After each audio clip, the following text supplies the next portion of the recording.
르말라의 아들 베가가 이스라엘의 왕이 되면서 시작되고 있는데요.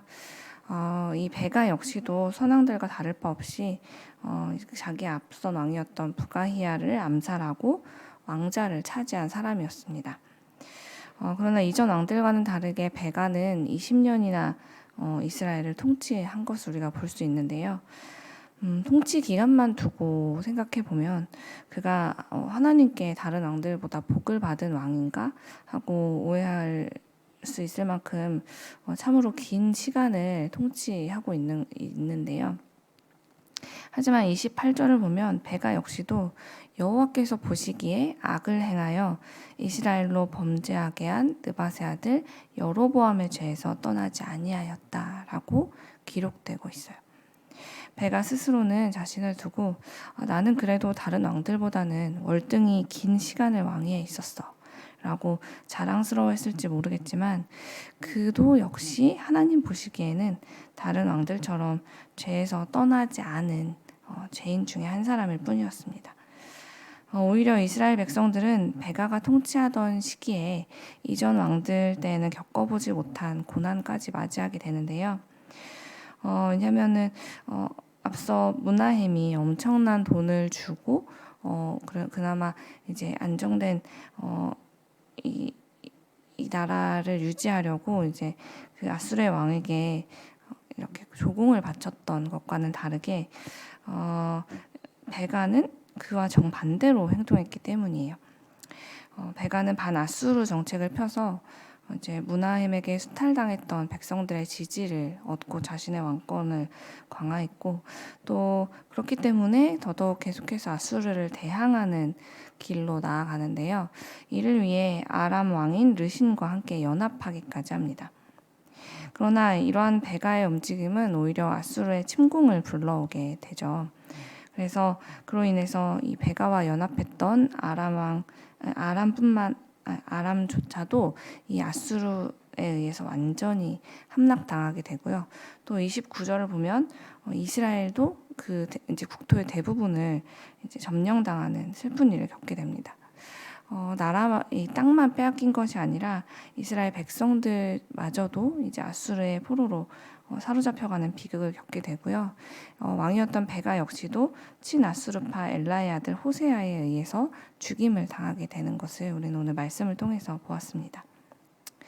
사람들은 이 모든 지나온 이제 역사를 보면서 차라리 므나헴처럼 아수르에게 조공을 바치고 10년이라도 안전하게 사는 것이 낫지 않았을까라는 이야기를 하다가도 아니야, 베가처럼 우리가 아수르에게 모든 것을 바치느라 그렇게 수탈당하며 사느니 차라리 당당하게 할 말은 하면서 므나헴 때보다 더 길게 20년이나 우리가 원하는 대로 사는 것이 더 낫지 않았겠어 라면서 참 답이 없는 논쟁을 했을지도 몰라요.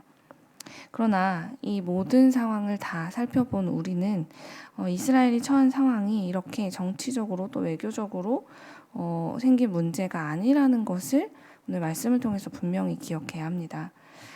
이스라엘의 진짜 문제는 정치적인 감각이나 외교적인 수완이 부족해서 생긴 문제가 아니기 때문이죠. 그동안 수많은 왕들이 반란을 일으키고 또 일으키면서 왕은 계속해서 바뀌었지만 이들의 형편 속에 바뀌지 않는 것이 있었습니다. 그것이 무엇이었습니까? 이스라엘이 계속해서 하나님이 아닌 우상을 숭배하고 있었다는 것이죠. 이스라엘이 멸망하지 않을 방법은 이들이 최선을 다해서 이전 왕보다 더 많은 조공을 마련하고 그래서 이웃나라의 그들과 화평의 조약을 맺자라고 찾아가는 것이 아니었습니다. 또한 최선을 다해서 이 세상에 그 어떤 사람도 갖지 못한 최고의 지식을 갖추고 그래서 정치 외교 분야에서 1등을 하면 그들이 이런 형편에서 구원받는 것도 아니었죠. 제일 중요한 것, 이스라엘이 지금 해야 될 일은 자기가 누구인지를 기억해내는 것이었습니다. 이스라엘이 누구입니까? 출애굽기 6장 7절을 보면 이렇게 쓰여 있어요. 너희를 내 백성으로 삼고 나는 너희의 하나님이 되리니 나는 애굽 사람의 무거운 짐에서 너희를 빼는 너희의 하나님 여호와인 줄 너희가 알지라 라고 기록되어 있죠. 이것은 하나님께서 친히 너희는 내 백성이야. 내가 내 백성으로 삼기로 결정했어. 그리고 나는 너희의 하나님이 될 거야. 라고 직접 말씀해 주신 그런 축복을 받은 사람들입니다. 하나님의 백성, 그렇게 불리움 받은 존재라는 것이죠.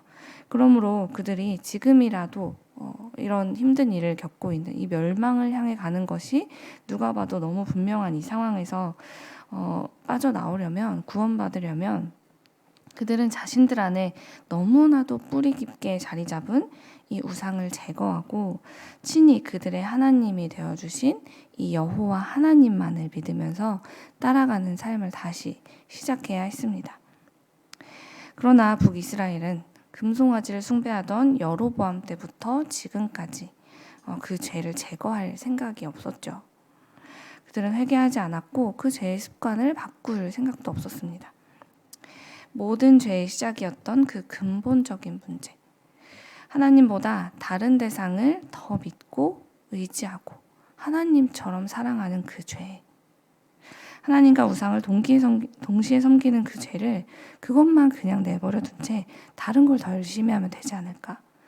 다른 데서 더 열심을 다하면 더 노력하면 하나님도 우리의 정성을 봐서 뜻을 돌이켜주시지 않을까 하면서 그렇게 자신들이 바라는 대로 믿고 싶어 했던 것이죠.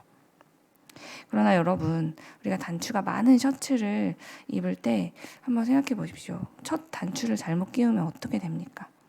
그 아래 모든 단추는 그냥 끝까지 자연스럽게 잘못된 자리에 끼워지게 돼요. 아무리 우리가 두 눈을 부릅뜨고 또 손가락에 온 신경을 집중해서 두 번째 단추부터는 정말 열심히 끼울 거야. 마지막 단추까지 내가 정말 최선을 다할 거야. 라고 온 마음과 정성을 다해 단추를 끼운들 첫 단추를 다시 끼우지 않는 한 이미 잘못 끼워진 그 단추는 몇 번을 다시 끼우고 아무리 최선을 다하고 노력을 한들 달라지지 않는다는 것이죠. 우리의 죄도 마찬가지입니다. 우리로 하여금 자꾸 우리 마음속에 예배는 한두 번 빠져도 이거는 빠질 수 없지. 성경은 못 봐도 이걸 안 볼 순 없지. 기도는 못해도 이것만큼은 내가 안 할 수가 없지.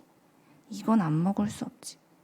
교회는 안 가도 여기를 안 갈 순 없지. 라는 그런 유혹이 들고 그런 생각이 들게 하는 대상들이 혹시 우리에게도 있지 않습니까?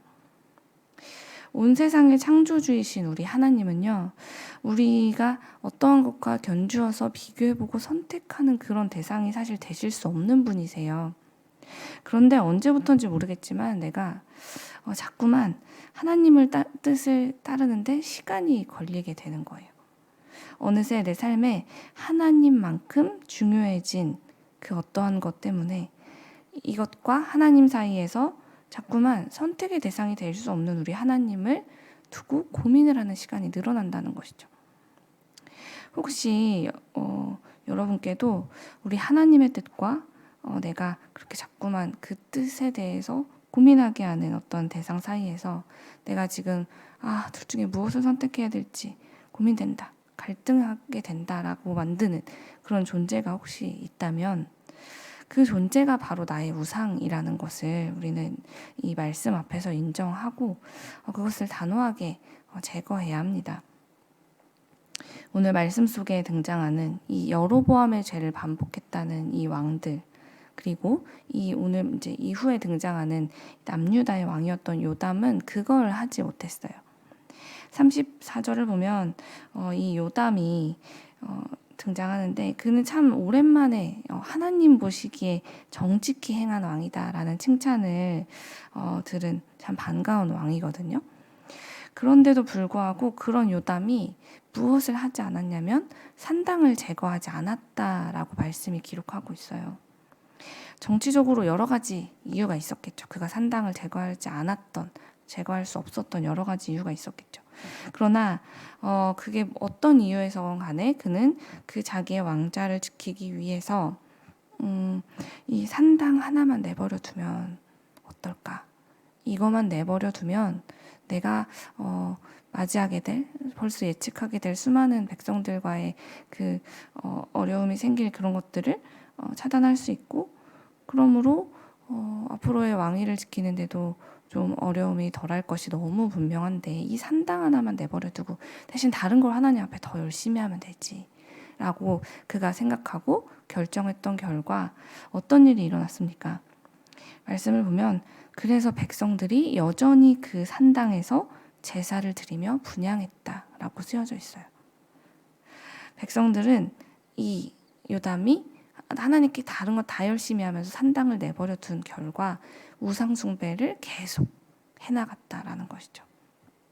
이 첫 단추를 잘못 끼우니까 그것을 고치지 않으니까 아무리 밑에 단추들을 다시 끼워도 잘못된 자리에서 계속 제자리 걸음을 하게 되었다라고 오늘 말씀은 이야기하는 것입니다. 그러나 요담의 마음이 찔렸나 봐요. 그래서 그가 뭘 하냐면 난데없이 여호와의 성전의 윗문을 건축했다라고 35절에 기록되어 있어요.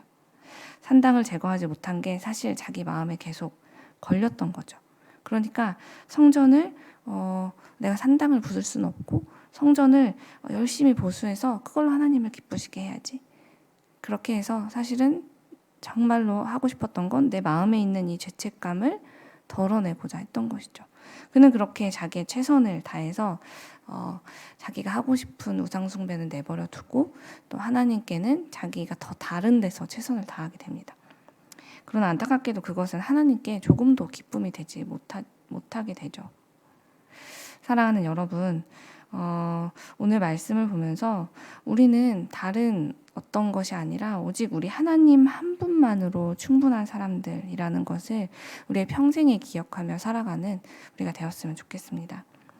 하나님도 믿고 우상도 그냥 잠깐 곁에 두는 것. 그것은 우리가 생각할 때는 그럴 수도 있는 거 아닌가? 다른 사람들보다는 훨씬 이건 우상이라고도 하기 어려운 게 아닌가라고 생각하는 그것들. 우리가 자꾸만 하나님보다 더 자꾸만 마음을 쏟고 시간을 쏟고 정성을 쏟게 되는 그 대상, 그것을 내 삶에 계속 두는 것, 그래서 하나님보다 더 쉽게 자주 찾아가게 되는 것, 더 오래 붙잡게 되는 그것이야말로 우리 하나님께서 우리에게 첫 계명부터 하면 안 된다라고 말씀하셨던 죄 중에 가장 큰 죄라는 것을 우리가 기억해야 한다는 것입니다. 그 하나님만큼 사랑하는 것, 하나님보다 때로는 우리가 더 믿는 것, 그것이야말로 우리의 영혼과 우리의 삶을 가장 피폐하게 만드는 가장 강력한 죄가 되기 때문입니다. 그러므로 우리가 다른 일을 더 열심히 하고 더 많이 해서 내가 지은 죄를 해결해야지, 그렇게 내가 지었던 죄를 지우고 우리 하나님께 기쁨이 돼야지 라는 생각을 하기보다는 하나님 앞에 이렇게 기도하기 위해 나온 이 시간, 하나님, 제가 오늘도 제 마음에 하나님처럼 사랑한 우상이 있었음을 고백합니다. 저의 죄를 용서해 주시고 제가 다시 하나님만 바라보게 해주세요라고 오히려 정직히 기도하십시오. 그렇게 우리가 다시 하나님 앞에 서기를 원하지만 우리 마음속에 자꾸만 이 연약한 죄성으로 인해서 넘어지는 우리를 진심으로 고백하고 하나님께 도움을 청할 때 하나님께서는 그런 우리의 모습을 기뻐하시고 그런 우리의 연약함을 돕기를 즐거워하실 것입니다. 그리고 그런 우리의 연약함을 오히려 하나님의 능력으로 강함이 되게 하실 것을 믿습니다. 그러니 오늘 이 자리에서 우리에게 주신 이 하루를 시작하는 이 시간, 우리가 하나님 앞에서 우리가 나도 모르게 지었던 우상 숭배의 죄는 없는지 돌아보면서 그것을 내려놓고 우리 하나님만 다시 내 삶의 주인으로 모시고 우리 주님의 뜻을 구하며 그 뜻 따라가며 정말 이 땅에서부터 하나님의 나라를 누리는, 하나님 주시는 기쁨과 평안을 맛보는 우리 모두가 되기를 간절히 소망합니다. 기도하겠습니다.